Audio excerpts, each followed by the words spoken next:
There we go. Let me get this video going.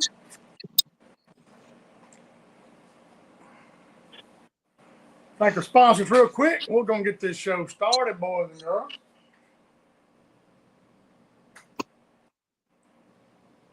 I need to get updated power brakes because he's got all kinds of stuff up since that time. Absolutely. I got on a power brake shirt tonight. There you go. Talked to my buddy Steve the other day. He finished up his place down there at Miller's Ferry, so he's about ready to start fishing down there.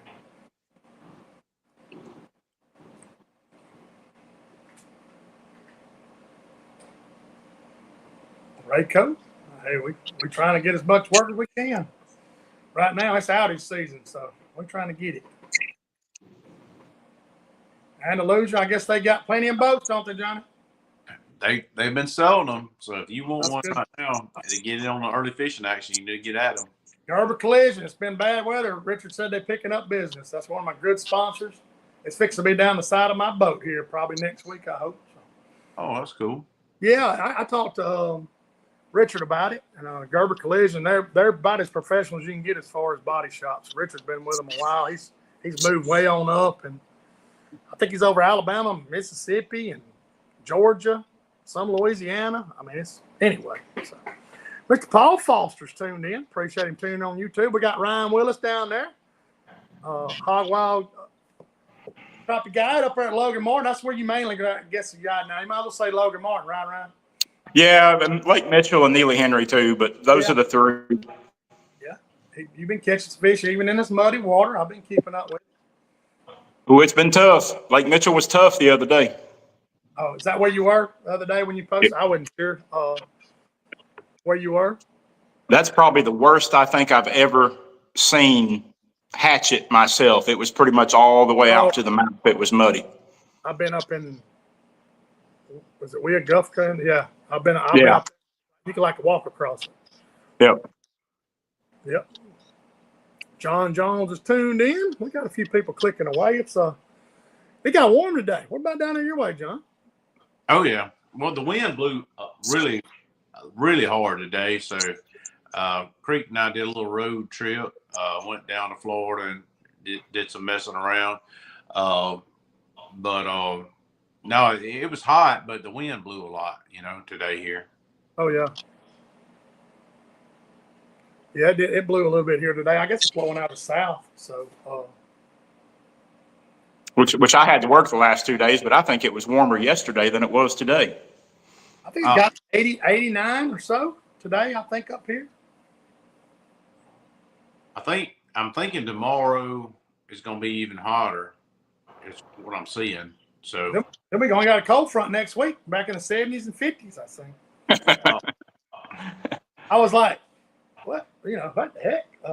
Everybody wonders why the fish are confused. I mean, the weather's confused. I was talking to John a little bit earlier, and I was telling him this has been one of the toughest years just to get these fish on a pattern every day. It's just between the temperatures and the rain up and down, and it's been horrible. Yeah, the rain cools the water off, and it also disperses the fish. They spread out, and it's just, you got to wait for it to kind of calm down. And normally, I don't think I may be wrong, but normally we don't get this much rain at the 1st of May like that. I mean, my God, we got. I know that storm that while we were gone on our little trip last week, it dumped a pile here because the creek out here is blowing out. The lakes are blowing out. It's like peanut butter. All of our fish were, setting up on brush perfectly, and they're gone now. It's kind of disappointing, John, but they're going to come back. But it was just setting up for, to put a whooping on them. And Demopolis, I was down at a fish fry at Tanya's place the other night, a friend of mine, and I was watching the river come up, go over her pier. I was standing there. I was like, good Lord. But Travis Miller said, is Mitchell muddy, Ryan? He knows it is. I was talking to him a couple of days ago when I was down there. I'm actually going back down there tomorrow on a trip. So okay, well, hey, good luck to you. I know you'll find them, but just a mount. That's what you run into this time when they spread out. You just got to cover some water. We was talking to me and John were talking earlier, and I think the water temp is about 2 or 3 weeks behind what it normally is this time of year. I swear you're like the fifth person. Neil Yeah. Ford and I was talking about it. He went to Talcon a few weeks ago, and this time last year I was smashing them, and he goes, "Hey man, I think they're 2 weeks behind." And I you know, you said that. Neil also said it, and I'm thinking, hey, you know. So I'm still catching fish. I'm still catching fish out there roaming, and normally this time of year they're stacked up on the brush piles. And my last 2 trips, we've been catching roaming fish, and that is very unusual for this time of year. At least the lakes I fish, anyway. Oh yeah, well, like John's usually on the flats and already starting to just, you know, he started putt, but he was catching 1s and 2s, you know, a couple weeks ago, wasn't you, John? Yeah. Normally this time of year is you're done before the jet skis and wake boats start coming out. Right. Yep. Right. You know, you're 9:30, 10 o'clock, you out of there, you know. So. Yeah, and the fish that are on the brush piles right now, it's almost like you might catch 1 or 2, but they got lockjaw. Yeah, they got a crap attitude. Yeah, man. Just catch a couple and move on to the next one. Hey, how about this, Ryan? You ever thought of it like this too? If you ever looked at the pattern of it and say, there's more whitefish on there right now, and I'm getting, you know, this time of year, the white crappie are obviously going to bite better than the black crappie, especially as we move on into the year. So I've noticed, like, you know, if I've got some brush piles holding more white crappie, of course, I'm going to try to hit those and have a better day, because here, I don't think y'all have, you know, we've got majority half and half white crappie, black crappie. I don't know how it is up there on Logan. I know y'all got some of the both, but what's have you noticed a pattern when you got those this time of year, more white crappie, that you do better? Well, you know, the whitefish are obviously more aggressive, but you know, Logan, we don't have a ton of them. I went out here, I guess it's been about 10 days ago, and we caught 17 whites in one day on a trip. That's a lot now up there. And that is, but you know, I know Logan just as well as just about anybody probably. And there's certain areas that hold a lot of whites. The mouth of Chocolate Creek, for instance. There's a lot of whites there. Just a lot of people don't know how to catch them. But that was probably well, I know it was the most whites I'd ever caught in one day. But so I do kind of tune my pattern to that. If at certain times of the year, if I know I'm going to catch, you know, some good fish, and then I'll go back to the blacks and fish the brush piles later in the day. But there's not really enough there to do it every day. But I do kind of go to that pattern when I need to. Gotcha. I've noticed the hotter it gets, if I can find me some shallow white crappie, it seems like, you know, when I say shallow, I'm talking 3 to 8 feet. Even July, August time frame. Mm-hmm. I usually have a pretty good, and that, you know, that time, that sort of mindset and that sort of thing for these upcoming months is something to think about. A lot of people, you know, get kind of wary of summertime shallow water fish, but they're still that, you know, especially if you got white crappie, you can go up there and get them. They'll get skinny. John's telling you, hey, they'll, you know, everywhere I fish, I look forward to, you know, I always tell people when sweat's running down the crack of your butt, them whitefish is thumping, you know, and that's just the way it is, you know. And that's, you know. Shane, I know you fish Mitchell quite a bit. Yeah. I had a client catch about 1.5 pound hybrid on Mitchell the other day, and that's the first one I think I've ever seen on Mitchell. You know, Logan, we catch them pretty regular. Yeah. But right. I've never seen one on Mitchell till the end of the day. I imagine they're starting to just, it doesn't make any sense. It makes you wonder if they actually put something in there, or they're just evolving, or what's going on. You know, you'll never know, you know, or the conditions. Since you know, it seems, you know, we catch them on Logan pretty regular, like I said, but it seems like to me a hybrid follows the pattern of a whitefish more than a black. Okay. And the hybrid we caught on Mitchell the other day was actually on a dock, and that was really weird to me. Yeah. Hey, nothing surprised me right now, Ryan. I mean, are you slip corking these fish, or what are you doing? I mean, what are you catching? Right now we're still throwing a jig primarily. Okay. I was wondering. I know what John's doing. I've been down. And by the way, I appreciate all the prayers and texts and calls. I had emergency hunter surgery. I'm gonna get this out of the way real quick.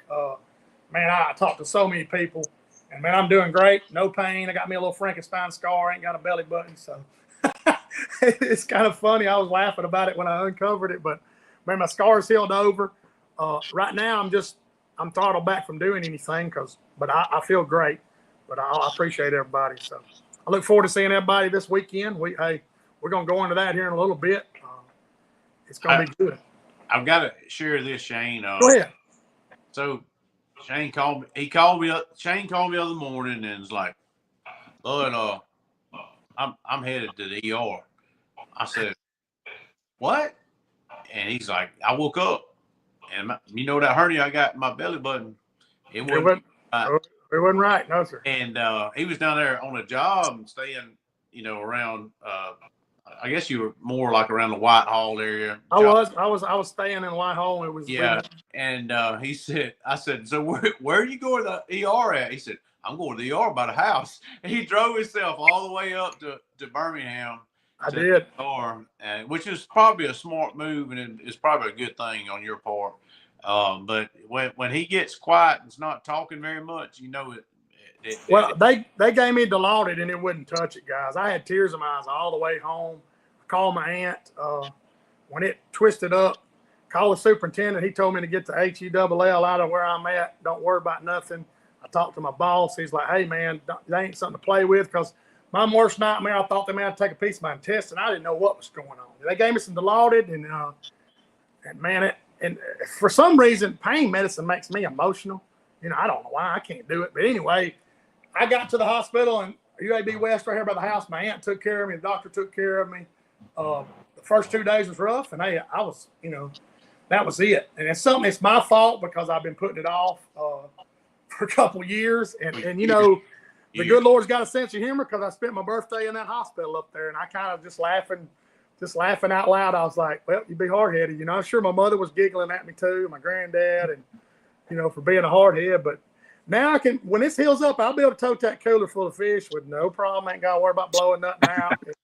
The doctor asked me, he goes, "Son, what's the heaviest thing you pick up?" I said, "I got a 75-quart Yeti, hold about 80, and I'll grab it." He said, "I'm finna put some mesh in you, some heavy-duty Warren mesh." I said, "Come on with it." And hey, he went in there and juiced me up, and he was laughing about it. But everything's good, man. And I've been babying it for a long time. So, I had that surgery in my early 20s. I worked on aircraft for 20 years, but I jumped out of a regional jet. Wasn't 4 foot off the pavement. But when I hit the ground that day, I felt it. And I had that surgery in my 23, 24. I ain't never had another issue since. You don't realize how much you use your core, guys. Even talking. Oh, yep. Down the bed. If I would have paid somebody to grab my hands and lay me in the bed at night, because that was splitting me open. That was the roughest thing for me. Everything you do hurts. It does, and I don't wish on nobody. If you have to have it. I had a guy reach out to me from Florida. Bill Clark called me and said, "Hey, man, I got the same thing." I said, "Buddy, you better not play around with that." He called me and I talked to him. But hey, life goes on. And, man, I'm healthy. I'm a year older. And, hey, life's good, man. So, Ryan, you been doing any brim fishing up there around Logan Martin? Or you?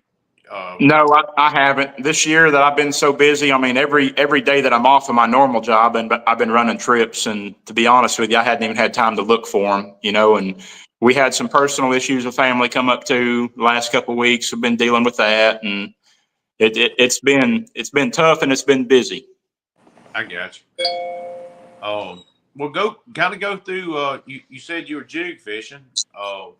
What you've been using? What's been your go-to?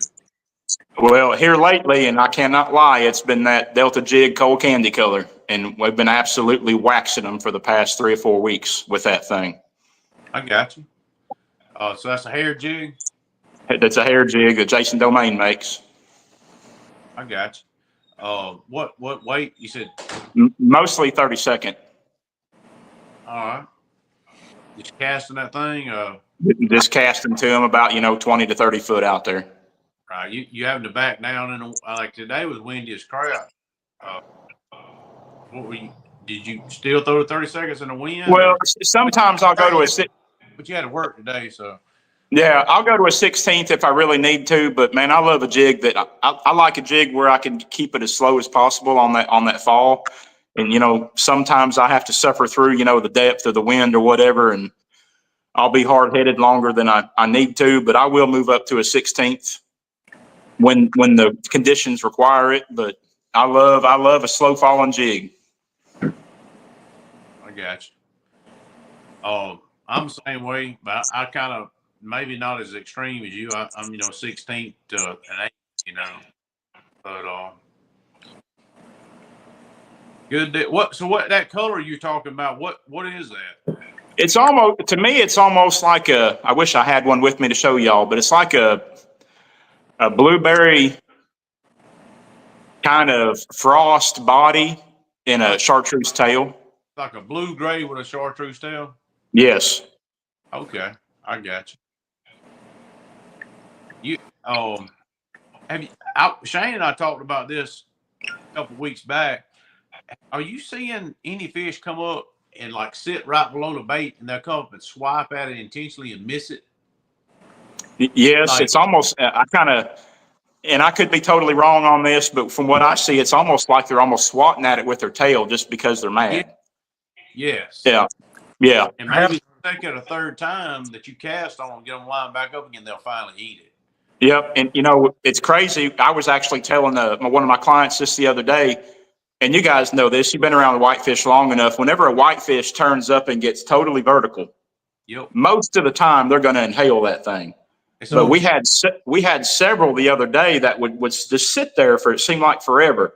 Then they would come up and they just miss it. And it's almost like they swiped at it and turned around and went back down, and you cast at them again. And I had several the other day that we would cast at it 2 or 3 times, and they would do that. Then I'd put a minnow on, and we could catch it, or vice versa. But I've noticed that more this year than I think I ever have. I have. It's almost like an aggressive, get the heck away from me kind of thing. I got to tell y'all a funny trick about that. He's talking about those fish get just right up under that bait and just be totally upside down under that bait.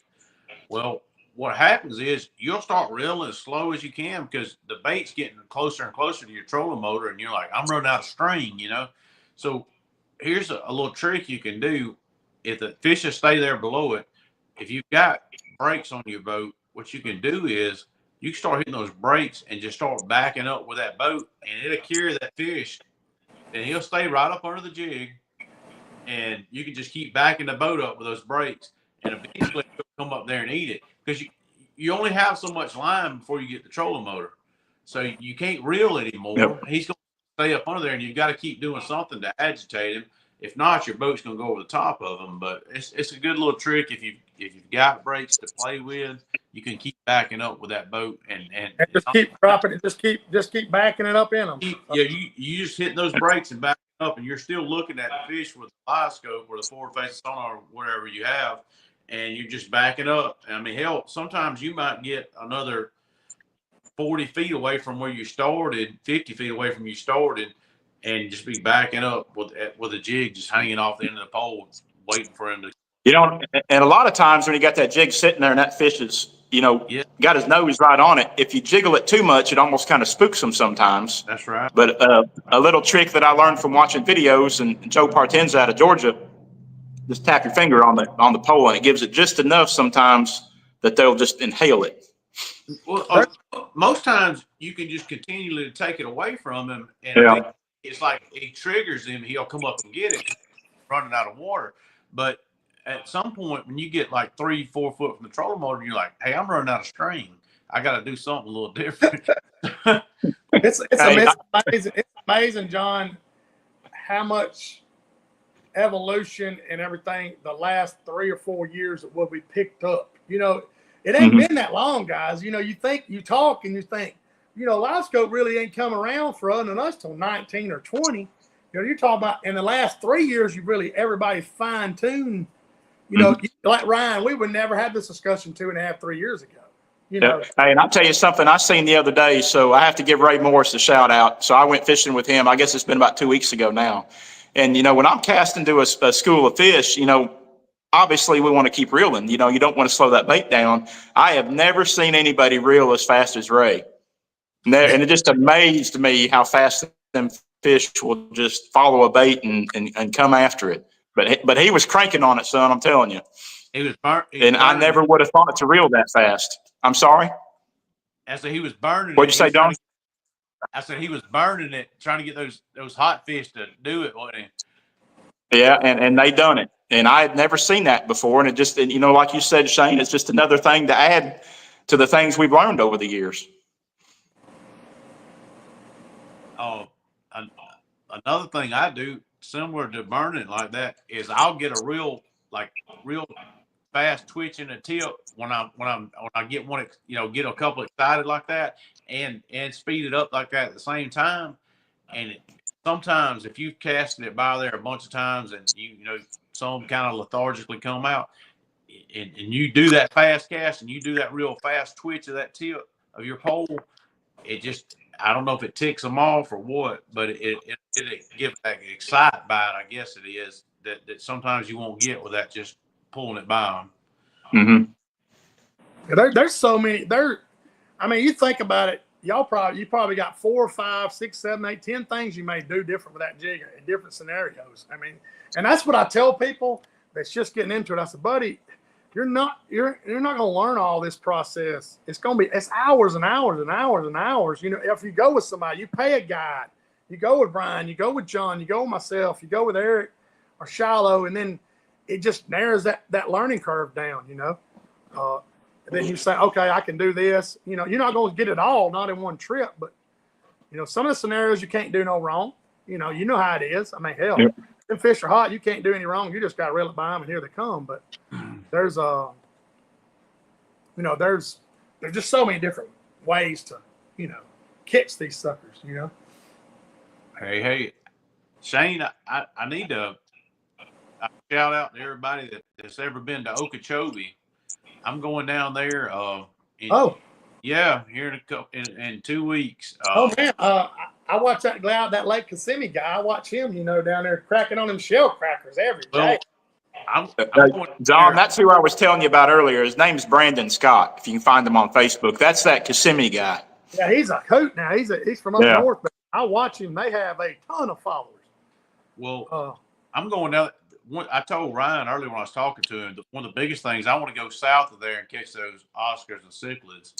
And real excited about it. Everything kind of worked out through somebody I met and got somewhere to stay and got hooked up with a group of boats that are going down there. There's going to be like 8 boats down there. They do it every year, like to the point where you can get in on their cricket deal.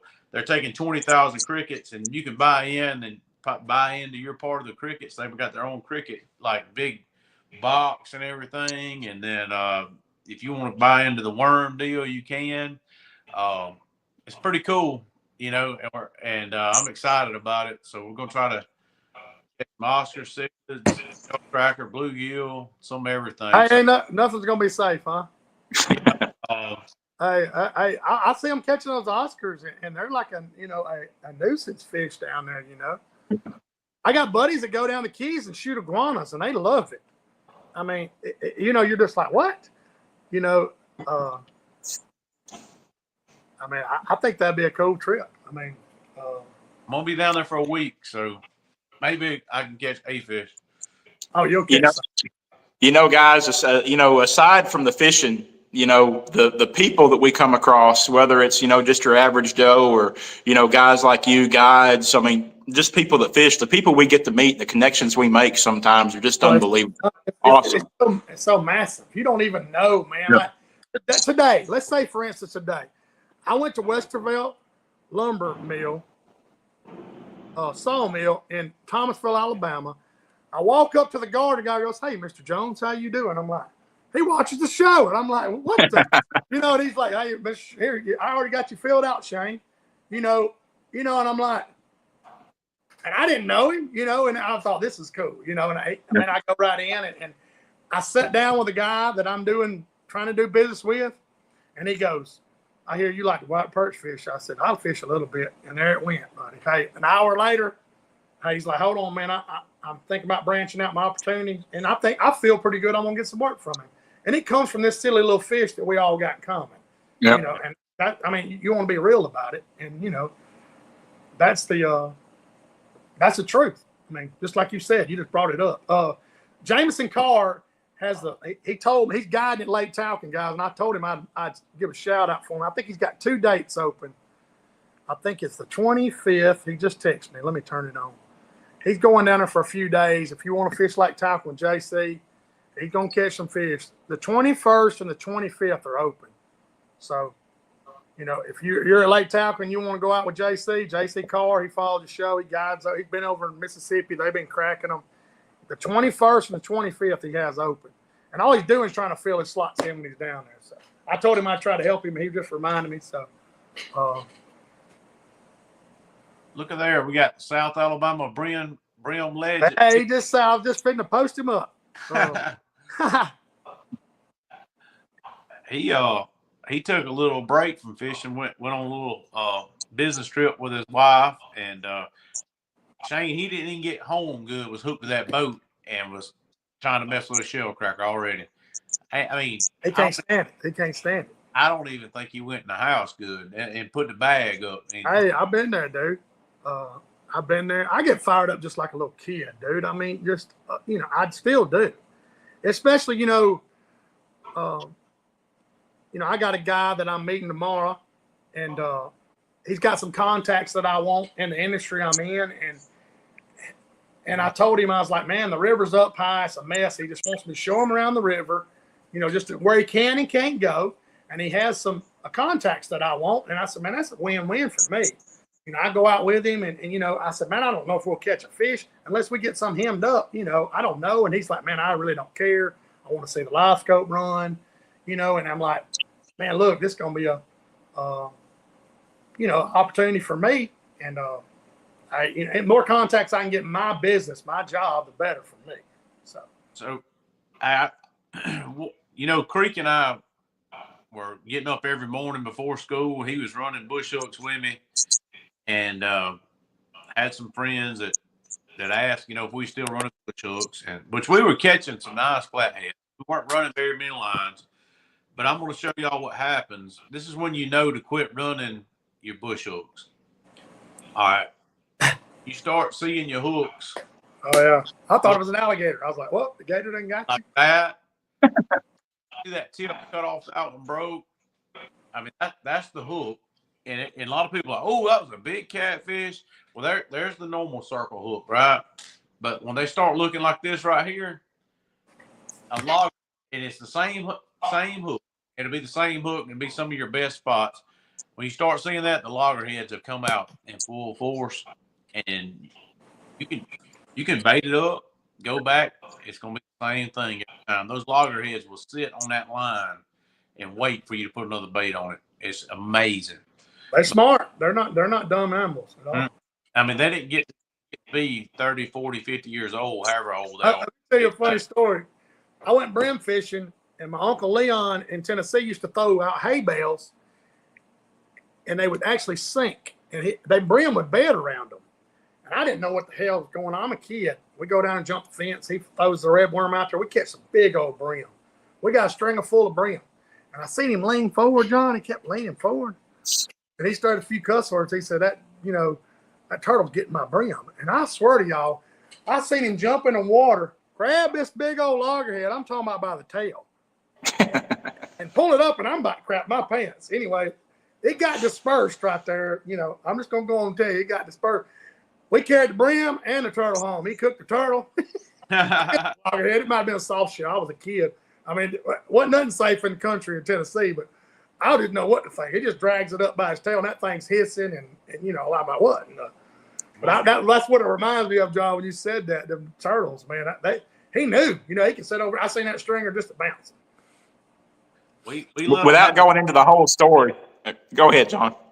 I said we let them have it when they start doing this in the catfish run. We had a good little run. got the freezer full of flathead belly. We can't fuss. And it was fun seeing a 10-year-old want to get up in the morning and go fish. Before school. I mean, Before school, running bush hooks, at daylight. What was you saying, Ryan? We was bass fishing. This has been probably 7 or 8 years ago down on Lay Lake, and we come across a alligator snapper that had got hooked by a limb line, but it was actually behind his head and the skin of his neck. Oh, and yeah, I'm going to get some haters for this, but we let it go. Leaned over the boat. I could not pick that thing up. It was well over 100 pounds, but I took my fishing pole and I measured his shell. His shell alone from the front to the back was 28 inches. Wow. That thing was well over 4 foot with his head and his tail and everything. That's the biggest turtle I ever seen. I grabbed one got in the middle of my hunting camp. It's a mile off to the pond. And my daddy's like, what are we going to do with it? And let me tell y'all, I grabbed the hold to the back of this thing and it threw me like a bull. And I didn't know they had that much power. I went and got some welding gloves. I was like, he ain't getting me, out of the truck and carried him to let him go in the pond. But, hey, those things are powerful animals, Yeah. Wade Cole, he's tuned in. I tell you, we're already halfway through the show, John. We better start getting into the Weiss Lake stuff, buddy. We're going to get rambling. Yeah, we do. Absolutely do. All right. Do you want me to just go ahead and start spewing it? Yeah. Please, before we get to talking about stories and swapping. Okay. So we have really, really enjoyed having everybody on CrappieKast, and we try to do these get-togethers periodically. This year, the first one we're going to have is going to be on Weiss Lake, or some people that say Lake Weiss, but you can call it whatever you want to call it. Just show up. But I think we're going to go with Weiss Lake. So anyway, we're going to have a get-together. It's going to be Saturday. A little after lunch, we're going to fry fish. Shane's going to have a fryer there. I think Bill Lawley is too. He's going to show up, and it's going to be at Bay Springs Marina there on the lake at Weiss. We would love for anyone that can, please notify Shane and I if you can bring like some potato salad or some coleslaw or some French fries, or anything you can bring would be so much help. We'd appreciate it. Bring your own beverages. We'll have some waters and stuff, maybe some Cokes or something for the kids. But we're gonna try to do that. Shane, what time do you think we'll start cooking? About a little after lunch. That's what we usually do, because let everybody get up there, that's coming, and we'll probably turn the fire on at 12 o'clock, and that way, because nobody's gonna go out fishing out eating, and we're gonna pretty much make the rest of the day out of it. So right. And typically that when we do this thing, we cook and then it runs on into the night. Everybody hangs out. It's a real fun time. I don't know that Bay Springs still has any rooms available. I mean, they've got boat slips, everything you want there at Bay Springs. Please contact them and try to get one there. If you can't, there's surrounding areas, accommodation. Other places, but that's where we're going to be. Bay Springs Marina. It's Memorial Day weekend. That Saturday. What date is that, Shane? The 20. Saturday is the 24th. 24th. Yeah. 24th. So we're going to be there and look forward to seeing everybody. Cracking a cold and eating some fish. Talking crap, everybody looking at everybody's boats and setups and stuff. Ryan, you thought you might be off and gonna be able to come up and hang out a little bit, didn't you think? Yeah. Okay, good deal. I think got Byron Wise, Clinton Tyson, Bill Lawley. Man, I'm gonna miss so many people that have reached out that are coming. I think, Shiloh and Tim. William White be there. Angela and Chris Crutchfield. They're commenting. So there's going to be people coming. It's probably going to be the biggest one we've had, just to be honest with you. Oh, yeah. Shiloh, Tim, everybody's going to be there. So if you ever want to just come up and pick somebody's brain, it's not going to be like Crappie Expo when the guys are out fishing, and you got to wait to see if they don't qualify, and then come up and talk to them. Some of those fishing guys that you talk, sea fishing and all, they're going to be there, and you just come up and talk to them, shoot the breeze. That's right. And hell, Shane needs somebody to get on the boat, pull his trolling motor in and up. Yeah, I think Harold may go with me, but hey, I'm handicapped, and I'm gonna bring my boat, and Yeah. I'm not supposed to pick up over 10 pounds. There's stuff I don't know what I can and can't do. I ain't tried, so So holler at him. Yeah, hey man. You might get to be the trolling motor deployer for today. He's on a trip. Neil's gonna come in, and hey, we're just gonna have fun, man. I mean, it's not, people don't understand. You're gonna get on the boat. I think it's funny when I fished Florida. Them guys that get their wives come down and ask you questions, and you're like, "What are you using?" I say, "Hey, lady, it's on my rod right there. All you gotta do." And you're like, it's not like bass fishing. It's not no big secret. You'll see Hey, what I mean. Walk over there, look. So. Hey, Shane, I don't know if you're